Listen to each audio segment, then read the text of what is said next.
নমস্কার, সবাই কেমন আছেন? আশা করি সবাই খুব ভালো আছেন। আমিও ভালো আছি। এই যে সকালে উঠে গরুর কাজ করতে চলে আসছি।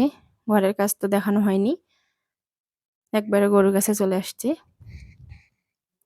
যে গরুর গোবরটা উঠায় নিচ্ছি। এখন গরুর গোবরটা উঠায়ে ফেলাই দিয়ে আসে গরুর ঘরটা ঝাড় দিয়ে নেব।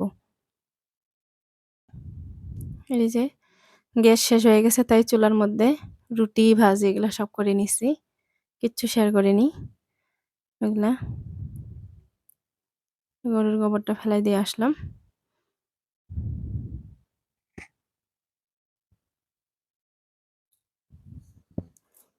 তখন গরুর গোবরটা উঠানো হয়ে গেছে। এখন এই যে ঘরটা ঝাড় দিয়ে নিব।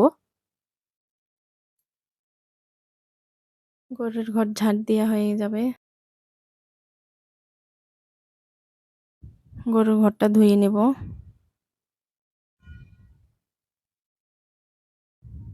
এই তো একটা, একটা করে কাজ কমপ্লিট হয়ে গেছে।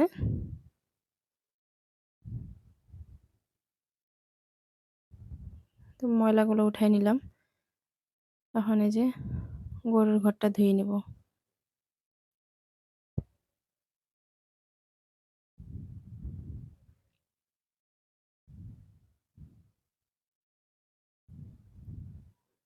গরুর ঘর ধোয়ার পরে আরো অনেক কাজ আছে।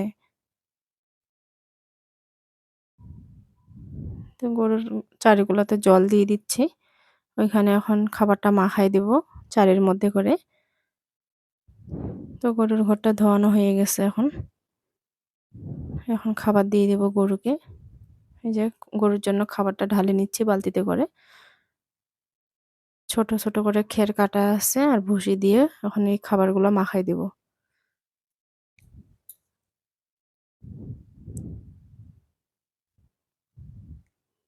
এই তো খাবারটা নেওয়া হয়ে গেছে। এখন চারির মধ্যে ঢালে।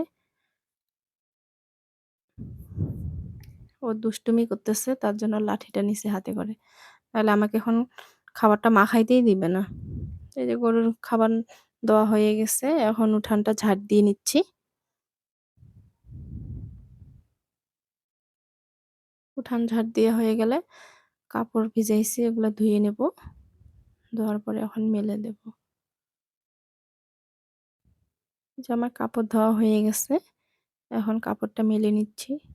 কাপড় মেলা হয়ে গেলে খের, ঘাস এগুলা কাটে নেব।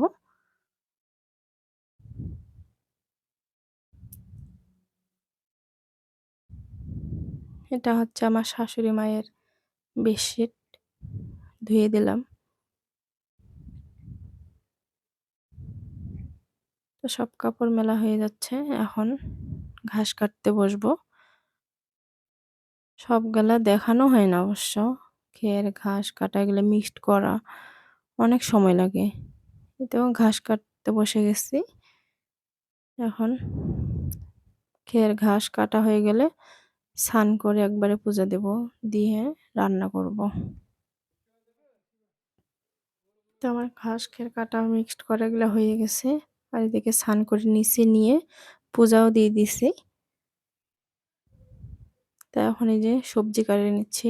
আলু পটলের তরকারি করব, বেগুন ভাজা, ডাল।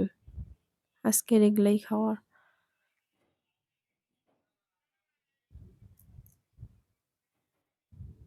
গ্যাস না থাকলে মানে ওই প্রেসার কুকারে কালি হয়ে যায়। গ্যাসে তো ওরকম কালি হয় না। আমার গ্যাসটার সমস্যা হইছে অবশ্য। গ্যাসেও কালি পড়ে কিন্তু চুলায় তো অনেক কালি পড়ে। যে আমার সবজি কাটা হয়ে গেছে। সবজি বলতে বেগুন, পটল, আলু এগুলা কাটা হয়ে গেছে। লবণ হলুদ মাখায় নিচ্ছি।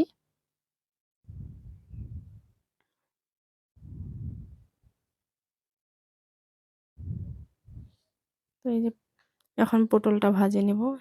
দিয়ে দিলাম কড়াইয়ের মধ্যে। পটল আলুটা ভাজে নেওয়ার পরে মশলা কষাবো। এই তো পটল আলু ভাজা হয়ে গেছে। এখন নামাই নিব।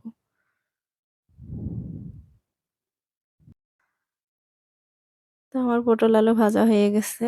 এখন জিরা, তেজপাতা এগুলা ফোড়নে দিব। আর হচ্ছে আদা জিরা বাটা দেব। নিরামিষ করব তো তাই।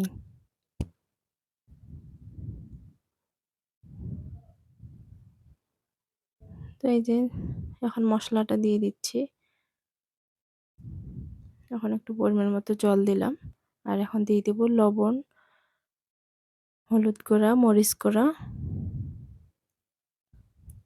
তো আমার মসলা কষানো হয়ে গেছে। এখন পটল আলুটা দিয়ে দিলাম। ভালো করে কষানোর পরে আবার একটু জল দিয়ে ঢাকে দেব। আলুটা সেদ্ধ হবে তাহলে। এই যে ঢাকে দিছি। এই যে আমার তরকারিটা মাঝে মাঝে নাড়ে কষায় নেব এখন। তো এই যে তরকারিটা এখন কষানোর পরে জল দিয়ে দেবো। এখন কষায় নিচ্ছি।